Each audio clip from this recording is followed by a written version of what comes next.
The House of Representatives has asked the federal government to absolve the military and security establishment from the envelope budget system for effective productivity.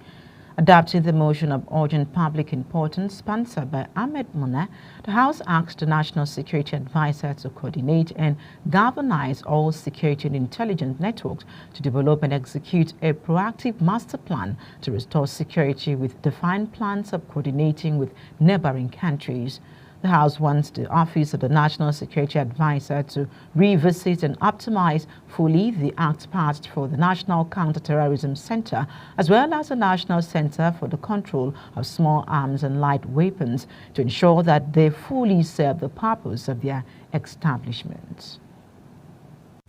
Also aware that factors fueling insecurity, ranging from illicit drug trade, human trafficking, and proliferation of small arms, is a serious threat to the development of Kaduna State and the nation, and therefore a coordinated effort encompassing all security apparatus and relevant agencies that include and not limited to the Army, Navy, Air Force, Police, Civil Defense, Immigration, Customs, Military Intelligence, NDLEA, DSS, DIA, NIA, Financial Intelligence Unit to track terrorism funding, NAPTIP, Refugee Commission, anchored by the Office of the National Security Advisor, must quit working in silos and grow up and execute a comprehensive plan, a Marshall Plan on security with short-term, medium, and long-term goals, with specific timelines that hold security personnel found incapable accountable and to be replaced with capable hands. The Honorable Minister of the Federal Capital Territory Administration, FCTA, has prepared the 2024 statutory budget proposal of the FCT, which is forwarded herewith for consideration and approval by the National Assembly. The budget proposal has been prepared on the basis of the FCTA's revenue and expenditure forecast and is aligned with the fiscal and developmental policies of the federal government and the renewed hope agenda. In addition, the budget proposal takes into consideration the 2024-2026 Economic Recovery Growth Plan, as well as key assumptions in the 2024 Appropriation Act. The FCTA is prioritizing improvement in healthcare services, job creation, youth empowerment, and increased productivity in agriculture in order to lift as many citizens as possible out of poverty. The House of Representatives in Wednesday's plenary resolved to investigate the arbitrary increase in the price of cement by cement manufacturers in the country. The House resolved to invite cement manufacturers alongside the Minister of Solid Minerals Development and Trade and Investment to brief the House on reasons for the increasing cost of cement and effort being made to force down the price. This followed a motion on notice sponsored by Honorable Gaza Jonathan Berry and Ademorin Kuye.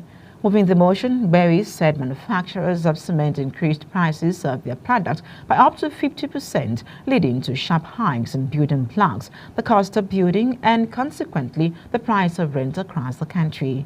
According to him, the raw materials for the manufacturing of cement, which include lime, silica, alumina, iron oxide, and gypsum, are all sourced locally and not affected by exchange rate volatility. Is concerned that the manufacturers of cement have capitalized on exchange volatility to arbitrarily increase the price of the product, whose cost of production has not changed significantly since last year.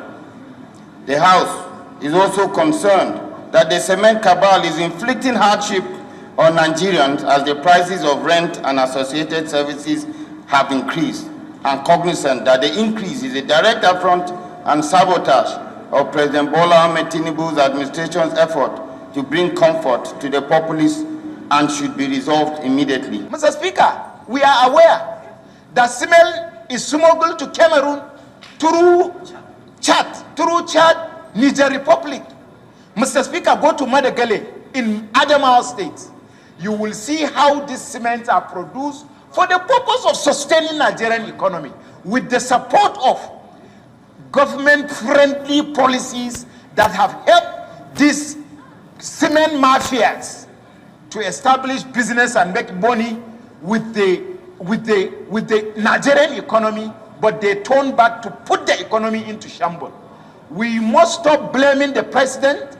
We must stop blaming the National Assembly. We must look at those business mafias, Mr. Speaker, that are producing cement for the purpose of domestic consumption, whereas they smuggle it in our border without following due process, without adding to the revenue of this country, because they smuggle it. They don't export it, they smuggle it. Mr. Speaker, today the price of cement is astronomical. It could be due to factors of production. We don't know. I do not think those guys, it's two ways. Either they are an oligopoly that want to exploit people, or that their hands are tied and they cannot, the production cost is higher. They have to make a profit, so they have to increase cost. Mr. Speaker, because of the seriousness of this matter and how it affects the Nigerians in general, I would propose that we've always had sectorial debates on different issues. We've had security, we've had banking, we've had agriculture. I think cement is also very, very fundamental and critical.